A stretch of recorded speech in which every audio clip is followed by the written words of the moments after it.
Lanterns flickering on the floor and mellow yellow clouds in the morning. Ready for the day, hear it calling. Catch a breath before you falling. Sunt din nou pe balta de la Aluniș, de data aceasta din caiac. Și voi încerca să prind niște știuci. Dacă voi reuși, rămâne de văzut. Dar nu fac așa mari griji. Teoretic ar trebui să prind ceva. Aș vrea să încep să pescuiesc cu niște voblere. O să-i și dau o ancorare la caiac, ca să ne țină pe loc. Deja suntem pe o zonă cu platou. Suntem la un nou episod. Aici Andrei Sava, fire întinse.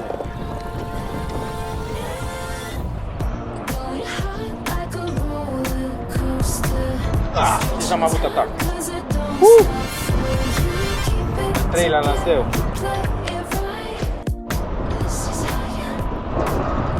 Am avut primul atac. Sunt ancorat cu motorul electric de la caiac. Uai, ce ciucan am avut. Și am luat. Primul meu pește mai măricel din caiac. Uite. Ce supărată-i! Ce supărată-i! Nu e mare, dar e supărată. O, săraca, ce slăbuță îi! Am ales bine la Luca! Uite, a și scăpat. Nu știu dacă s-a văzut. Ia, stai așa.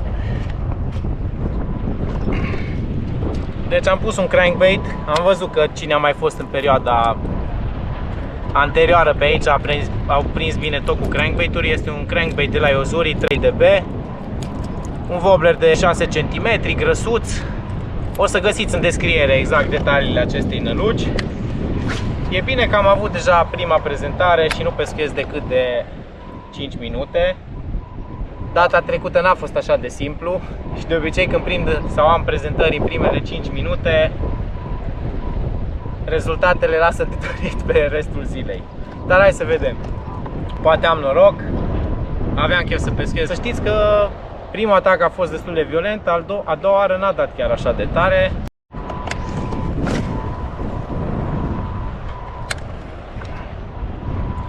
Partea minunată la aceste wobbler de tip crankbait este că poți să-ți iei cam același wobbler cu diferite tipuri de barbetă, adică cu barbetă mai scurtă, mai lungă și mai lungă, în așa fel încât să poți să-l prezinți la diverse adâncimi.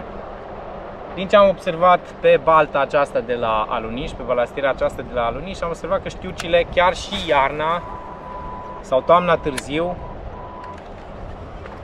mâncau foarte bine, dar între ape, nu pe substrat. Adică dacă dădeam la râcâitul substratului, nu aveam prezentări prea multe. În schimb, dacă dădeam cu năluci care volau în peliculă sau în peliculă, aproape de peliculă, aveam prezentări mult mai multe comparat cu dacă dădeam cum aș fi dat în mod normal pe o astfel de balastieră la știucă. O ancorăm și montăm și o gumă de talie pe cealaltă lansetă. Avem și niște gume ceva mai mici, dar aș prefera să dau cu ceva mai baban. Dacă tot am adus și lanseta de 2 oz, ce-ar fi să o și folosim? Mă, greu nu-i să piși dintr-un caiac din ăsta.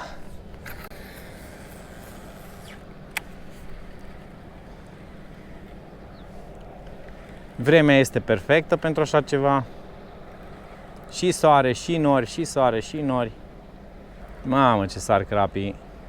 Am dat o ancorare, sper să nu mă zvâcnească prea tare. Ținând cont că sunt în picioare. Mă las să cadă jos, pe substrat, pe care încep să o recuperez cu alternări, dar nu neapărat să cadă până jos. Am avut-o! Am avut-o! Am avut-o! E bine, sunt active cu metrele. Nu pot să mă plâng din punctul ăsta de vedere. Să vedem. Am ceva urme.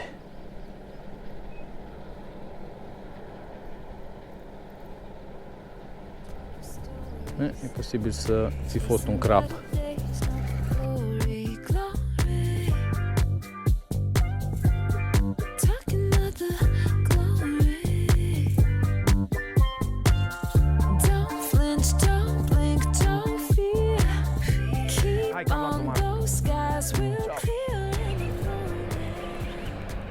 Pare a fi știuca. Deci a fost știuca aia care a dat mai înainte. Da, sigur este știucă. Măcar e un lucru cert. Dacă îți dă o dată, îți dă și a doua oară. Asta e mai frumoasă deja. Văd că e și supărată. Pe cum vedeți, stau destul de bine în caiacul ăsta. Am și micioc la mine astăzi, atenție. Mamă, dar ce ciocanul da și asta. Asta e mai bombiță. Destrângem frâna un picuț mai tare, că nu e prea bine agățată. Hai înapoi, tati, nici chiar așa de strânsă. Strângem frâna un pic mai tare, că-i... știu că mai babană un pic. Vorbeam cu Arif la telefon când mi-a dat, că aveam motiv să povestesc. Crankbait!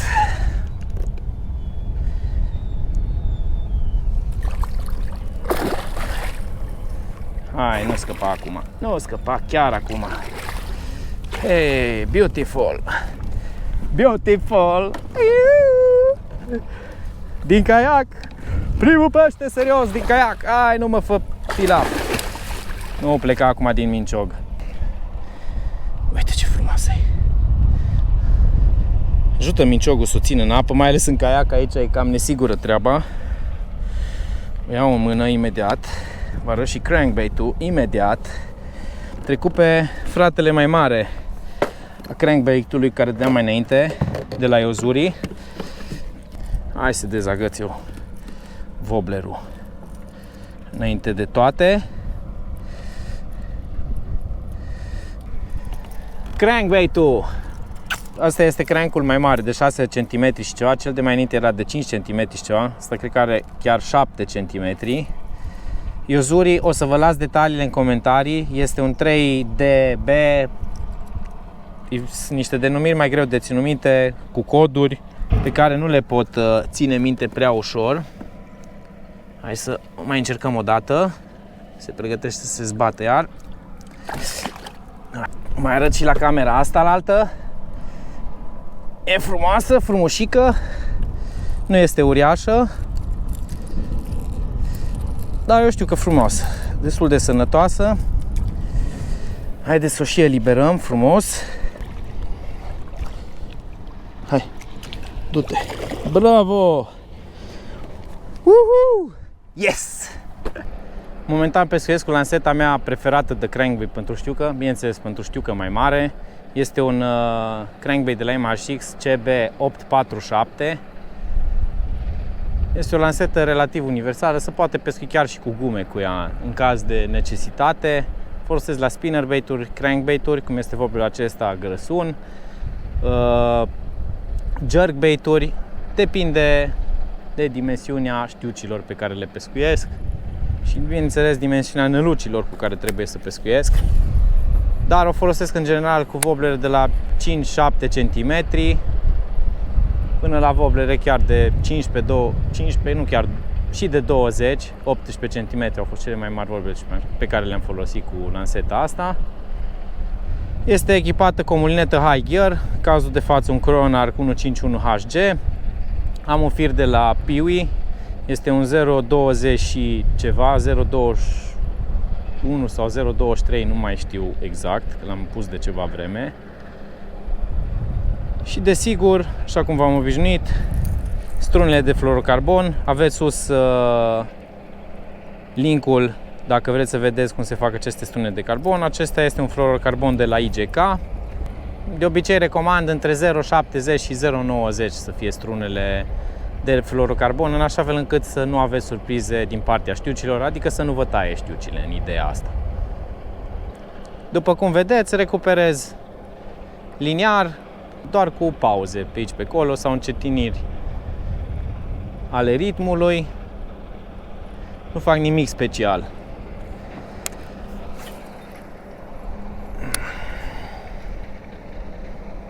Mă lansez contra vântului și nu pot să lansez așa de departe. În față văd că sunt niște dâmburi care ies mai proeminent spre suprafață, care sunt vizibile. Amândouă știuci, primele două știuci pe care le-am prins cel puțin astăzi au dat în același fel. Am avut atac la primul lanseu, nu știu, probabil că recuperam prea rapid. După care, la următorul lanseu pe aceeași direcție, am recuperat ceva mai încet și am avut atac cu știucă, cu finalizare. Cred că o să trec pe jerkbait-ul. Bate vântul aici, e faină, că nu-i cald. Îs nori din aia așa grosuți, așa. Bai soare, bai vânt. Bai soare, bai vânt. Deci, teoretic, e vreme bună. Că trebuie să pescuiesc mai mult astăzi. Am dat cu crankbait-ul ăsta și o să trec acum. Opa, e substratul. O să trec pe un jerkbait din ăsta suspending care are barbetă mai de adâncime. Hai că am luat. Mamă, ce-a dat și asta! Asta e mai supărat un pic.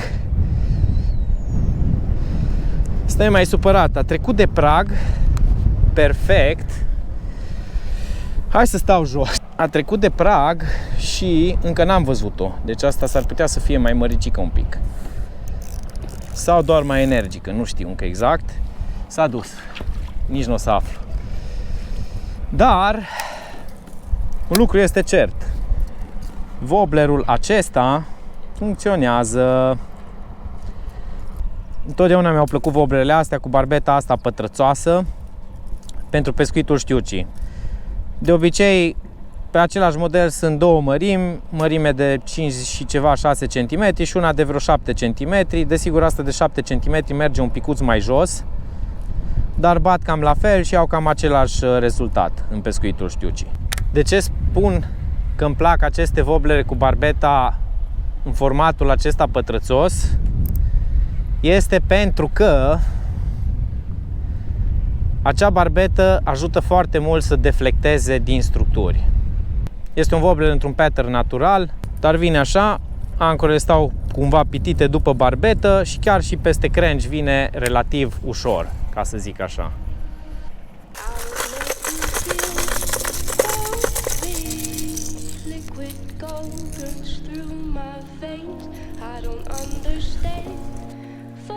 Aoleu!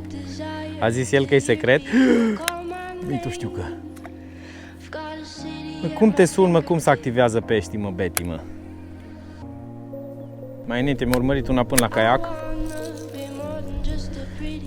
și s-a oprit.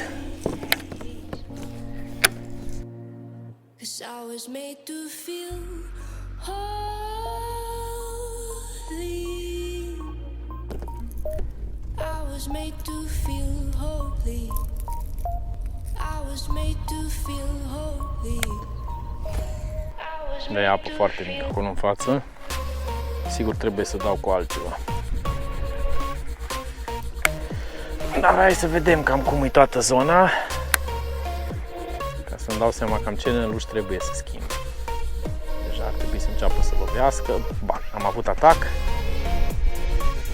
Am avut atac pe direcția aceea. Cormino flat floating e acesta. Oh, da, da. Fii atent.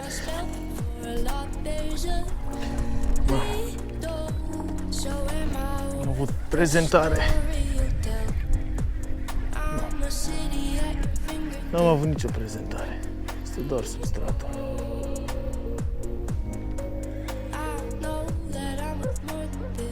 Nu. Nu mai vrea nimic. Dau la răcăitul substratului. O să dau cu crancurile clasice. Mi dau un evantai. Ceva în pute aici. Ceva în pute și nu înțeleg ce. Ăsta ori dat alea mai frumoase. Dăm cu ăsta mai pute. Ia să începem un nou evantai. Nu, trebuie să continuă apa mică. Asta e un fel de drum aici.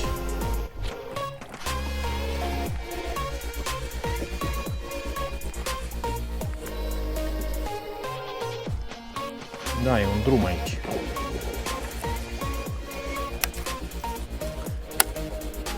Care îl voi aborda cu ceva mai de adâncime. Merge cam așa și așa.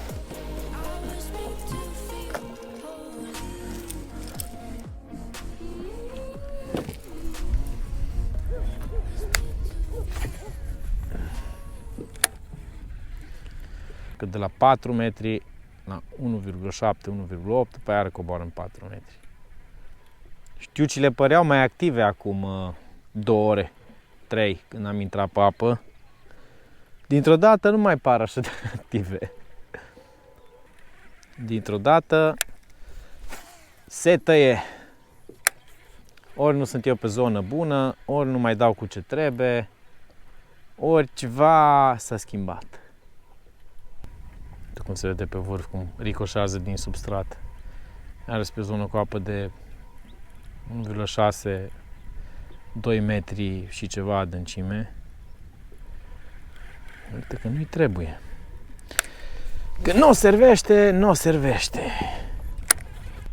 Cu 2 știuci aduse la barcă și una frumoasă scăpată. Aia scăpată știu cam pe unde am avut-o, poate mai dă o dată astăzi. Punem înapoi cu ce am prins, hai să ne mai deplasăm un picuț.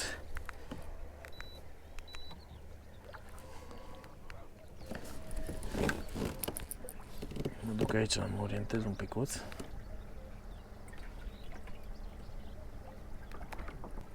Nu 4 metri. Am dus destul. Hai să o ancorăm și aici. Mai dăm un evantai. Așa cum se cuvine, ca la carte. Elegant, frumos. Hai că ne trebuie și o încheiere, că o știu că frumoasă. Știu că nu e ușor să avă, dar trebuie să faci ceva, mai ai o oră de pescuit. Asta dacă vrei să stai până la 10 noaptea, fă bine și prinde. Prinde ciuca. Hai, așa să simt toate ele. Și bag altceva după aia. Și pe crencurile astea o da bine, mă. Dar chiar așa să se taie în halul ăsta. Ce-i drept, nici densitatea de știu că nu-i așa de mare pe cum ați crede. Adică nu sunt multe știuci pe metru pătrat pe balastierea asta. Sunt știuci frumoase, dar nu multe, din păcate. Încă.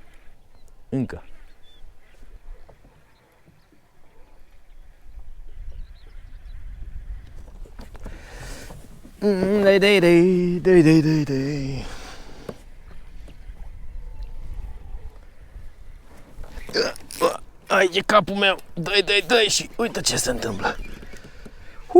No, am pus crankbait-ul cu care am prins mai devreme și imediat a dat. Cât am dat? 3 mâini, 4 mâini.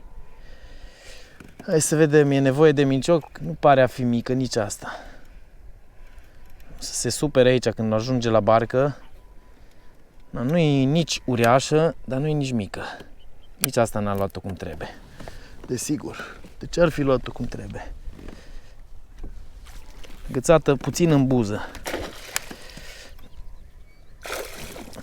Nu mă stropi!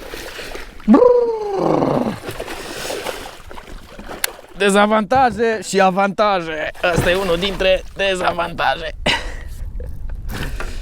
Dacă se mai zbate mult, mă face pilaf. Ce să mai înțeleg? Am dat cu de toate, l-am pus pe ăsta înapoi. Am zis, dă-i și i-o dat. Uite aici.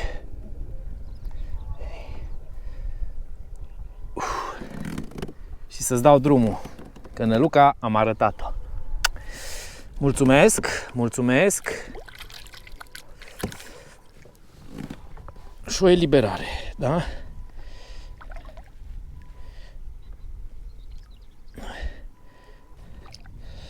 Așa, ai plecat, bravo! Mulțumesc! După cum am zis, Sunt rare, dar frumoase. Am pus wobblerul la loc. 3D-ul ăsta de 7, cred că e 3DR îi spune la ăsta, la ăla mai micuț de 6 zice 3DB. Și imediat am prins. No, ce să mai înțeleg? Mai dau câteva mâini. Că mai am vreme, mai am puțină vreme să pescuiesc. Recupera liniar, frumos, elegant, pe zona cu platouri. E un platou cu tot felul de denivelări, l-ați văzut și pe hartă că v-am arătat aici. Și da, evantaie de jur împrejur. Am avut noroc la Humminbird că i-am făcut un slot de băgat aici la baterie. Din oareșcare motiv, tensiunea când dau drumul la motorul electric de la baterie, se întâmplă ceva cu ea și se blochează sonarul, așa că am avut noroc cu Rebel Cell-ul acela de 48.000. Nici nu era încărcat destul, dar văd că ține sonarul foarte bine și un Helix de 10 inch care consumă destul de mult. Adică de la ora 5 deja este ora 20. De la 17 la 20 îs 3 ore de când ține și că ține chiar bine de tot, neașteptat de mult. No, nu mai schimb nălucă, gata, e clară treaba. Nu mai am ce să mai schimb atâta. Trebuie un wobbler gras cu vibrație larga, muia larga și flash-uri. No, dacă asta-i trebuie, ce să zic, asta-i dau. Acum sunt curios dacă mai ginesc ceva astăzi sau nu. Acum când am zis să-mi dea, mi-a dat, nu pot să comentez. Să știți că nu e ușor să pescuiești și să filmezi din caiac. Adică am 2 camere de filmat, desigur că trebuie să iau și o grămadă de baterii pentru ele, o grămadă de accesorii ca să pot să le montez. Mai trebuie să fac loc și pentru minciog, pentru sonar, pentru măcar 2-3 cutii să fie. Deci nu e ușor deloc să pescuiești și să filmezi din caiac. Apropo, dacă nu aveam de filmat, să pregătesc caiacul să-l pun la apă, îmi lua fix 15 minute. Așa că trebuie să-mi pun și echipamentul de filmat și alte chestii. Normal că nu mai mi-a 15 minute și mi-a mult mai mult, adică mi-a în jur de 35-40 de minute ca să fiu sigur că n-am uitat ceva, să am totul la mine și să pot să filmez.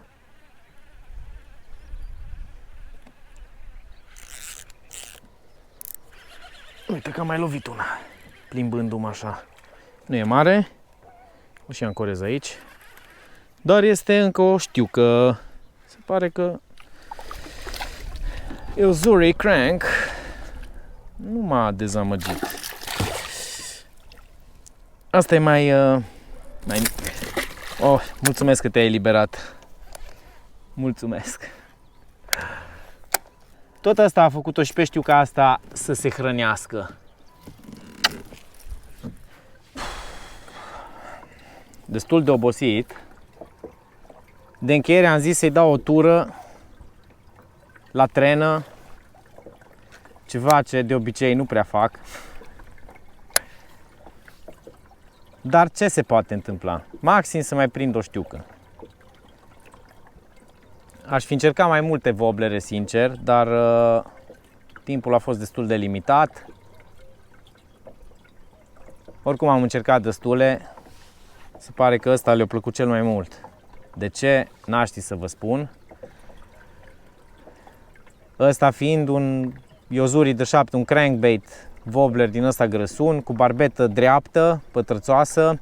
Ăsta am văzut că le-a plăcut mai mult, comparat cu alelalte nunci cu care am dat. Am dat și cu crankuri, niște wobblere care se tot așa grăsune, care se duc mai la adâncime, dar se pare că n-au vrut să le servească. Am dat cu minouri, am dat cu gume de mai multe dimensiuni, cu ratlin-uri. La ratlin, în schimb, am mai avut o urmărire până lângă barcă, după care s-a tăiat. Așa că mai facem o ultimă trenă și o încheiem pe ziua de astăzi. Este o zi de marți. Am venit astăzi destul de târziu după masă, adică undeva pe la 4 am început pescuitul.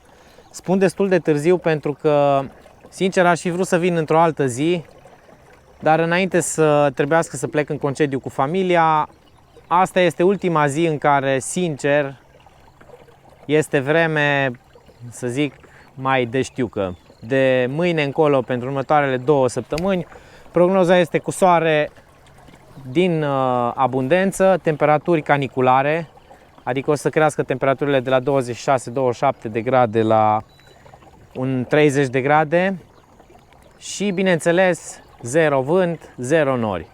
Așa că am forțat puțin nota astăzi, am făcut o ieșire scurtă și ați văzut și voi ce s-a întâmplat. Desigur, caiacul nu este barcă, dar nici barca nu este caiac în același timp. Cu caiacul sigur voi putea intra pe niște zone mai puțin accesibile, pe care cu barca în mod normal n-aș putea să o fac. După cum ați văzut, am pescuit aproape toată partida din picioare. Desigur, nu este la fel de stabil ca o barcă sau ca și o gonflabilă, dar este suficient de stabil încât să nu-mi fac probleme din acest punct de vedere. Dacă v-a plăcut și acest episod, nu uitați să dați un like, un subscribe. Până data viitoare, aici Andrei Sava, să ne auzim cu bine. Uite așa, zang, nu mai pleacă niciunde. Deschid mașina și mă pun să bag pe lucruri în mașină. Ca să nu ziceți că v-am mințit, ignorați acțibilul ăsta pe care l-a lipit fiul meu pe Rebel Cell.